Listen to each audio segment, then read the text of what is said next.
Les Mino ou Agodje sont un ancien régiment militaire entièrement féminin du royaume du Dahomey, actuel Bénin, qui a existé jusqu'à la fin du 19e siècle. Elles sont surnommées Amazones du Dahomey par les colons occidentaux et les historiens à cause de leur similitude avec les mythiques Amazones de l'ancienne Anatolie. Le roi Aho Uegbaja, qui gouverne de 1645 à 1685, troisième roi du Dahomey, est censé être à l'origine de la création du groupe, qui devient ensuite les Mino, un corps de chasseurs d'éléphants appelé Gebeto. Durant le XVIIIe siècle, le roi entraîne certaines de ses femmes à devenir gardes du corps.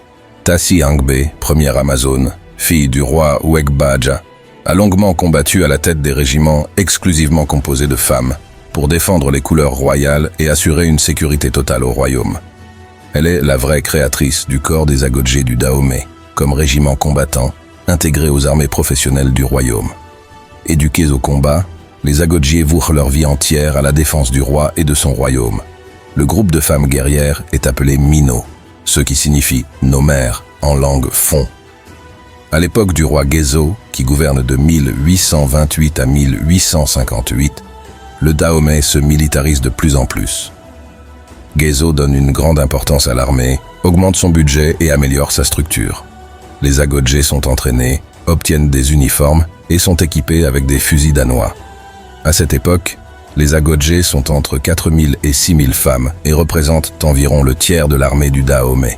Les Agodje sont sélectionnés parmi les enfants d'esclaves et seules les jeunes filles sont gardées, affranchies et entrent au harem du roi. Après une formation, elles intègrent le corps des femmes de guerre du roi, l'Agoledjie. Certaines femmes de la société fon deviennent Mino volontairement, alors que d'autres sont enrôlées de force.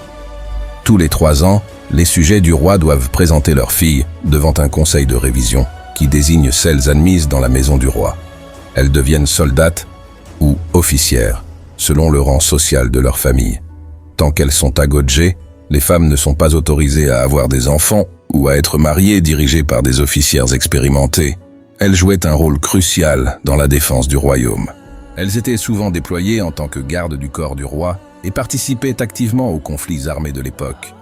Leur formation militaire était rigoureuse, incluant des exercices physiques, des manœuvres tactiques et un entraînement au maniement d'armes variées.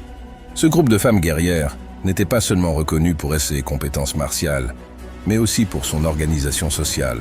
Elles occupaient une position spéciale dans la société dahoméenne, avec des privilèges et des responsabilités uniques.